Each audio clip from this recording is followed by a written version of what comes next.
इसलिए बुरा लग रहा है क्योंकि सब काम बंद हो गया बहन।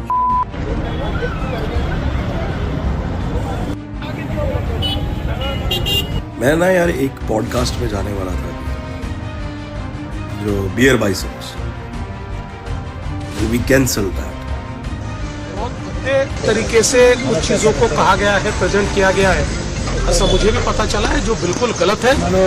My comment wasn't just inappropriate, it wasn't even funny. Comedy is not my forte. I'm just here to say something.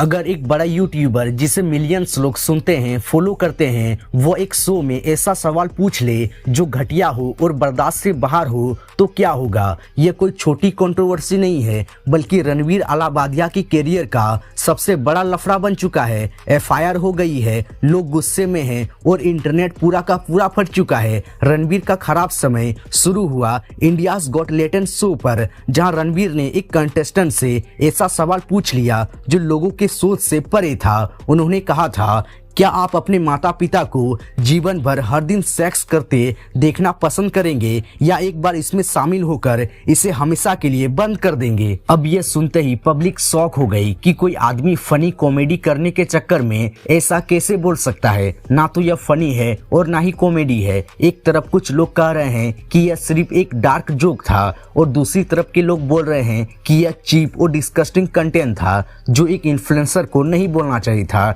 पर भाई, जो योगा करता है, हमारी संस्कृति की बातें करता है, सनातन धर्म की बातें करता है, ऐसे आदमी का दिमाग इतना घटिया कैसे हो सकता है। पता है कि वह एक कॉमेडी शो पर है, पर कॉमेडी का भी लाइन होता है और कोई माँ बाप के बारे में ऐसी बातें सोच भी कैसे सकता है। जब तक रणवीर अपने शो में सिर हिलाकर हूँ हूँ बोलता था सब ठीक था, लेकिन जब बोलना शुरू किया पूरा गुड़ गोबर कर दिया। फ्रीडम ऑफ स्पीच सबके ऊपर लागू होता है, लेकिन फ्रीडम ऑफ स्पीच के नाम पर आप कुछ भी बोलेंगे, लिमिट पार करेंगे, ऐसा नहीं होता है। और अब बात यहाँ नहीं रुकी, एक लीगल एफआईआर हो चुकी है। मतलब रणवीर सिर्फ ऑनलाइन हेट ही नहीं बल्कि कानूनी एक्शन का भी सामना करेंगे। इंडियाज गॉट टैलेंट में आशीष चलचलानी भी शामिल थी और क्या मजे ले रही थी वो। मतलब भाई, आप किसी के झूठे केस को देखकर बोलते हैं कि यूट्यूब का काला दिन आ गया, और जब आपके सामने कोई इतना बड़ा माँ बाप को लेकर बात बोलता है तब आपको हंसी आती है। आप इतने ज्ञानी बनते हैं, आपको नहीं लगा कि यह कुछ ज्यादा हो गया है और आप समय को बोलकर उस पार्ट को हटवा सकते थे। आशीष चलचलानी को छोड़ो, समय रैना को रणवीर की बातें गलत नहीं लगी। अगर गलत लगी होती तो समय उस पार्ट को ट्रिम कर देता, लेकिन इनका दिमाग अलग ही चलता है। और अब न्यूज आ रहा है कि समय ने उस एपिसोड को और चैनल पर जितने भी एपिसोड थे सबको हटा दिया है। समय का कहना है जो कुछ भी हो रहा है उसे संभालना मेरे लिए मुश्किल है। मैंने अपने चैनल से इंडियाज गॉट टैलेंट के सभी वीडियोस हटा दिए हैं। मेरा एकमात्र उद्देश्य लोगों को हंसाना और उन्हें अच्छा समय देना था। समय भाई, अगर आप सिर्फ लोगों को हंसाने में फोकस करते तो इतना कुछ होता ही नहीं। और बात रही सभी वीडियोस को हटाने की, तो आप सिर्फ उस एपिसोड को हटा सकते थे जिसमें रणवीर था। और कुछ लोग यह भी बोल रहे हैं कि यह कोई बड़ा मुद्दा नहीं है जिसपे इतना बात होना चाहिए। मैं मानता हूँ यह बड़ा मुद्दा नहीं है, लेकिन यह एक मुद्दा है जिसमें थोड़ी बात तो होनी ही चाहिए, और जिसने बात बोली है उसे सबक मिलना ही चाहिए।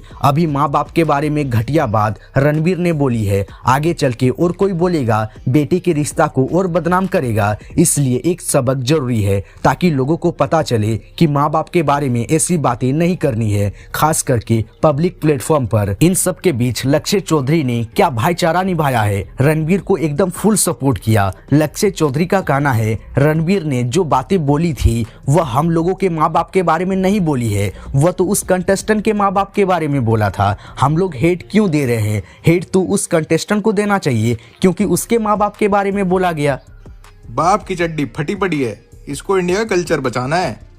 समय रहना से कल्चर बचाएंगे भाई। रणवीर अलाहाबादिया चूतिया, देखो मैंने खुद रोस्ट बना रखा है, बट अभी उसको कहना रणवीर अलाहाबादिया को बोलना तेरी माँ चोद दें क्योंकि उसने माँ बाप पे कोई जोक मार दिया। भाई तेरी मम्मी के बारे में थोड़ी बोला, उसने बोल दिया भाई, उसने हिट ऑफ द मोमेंट बह गया होगा, वो हो गया फ्लो में, हो गया ठीक है, कर दिया उसको क्रिटिसाइज।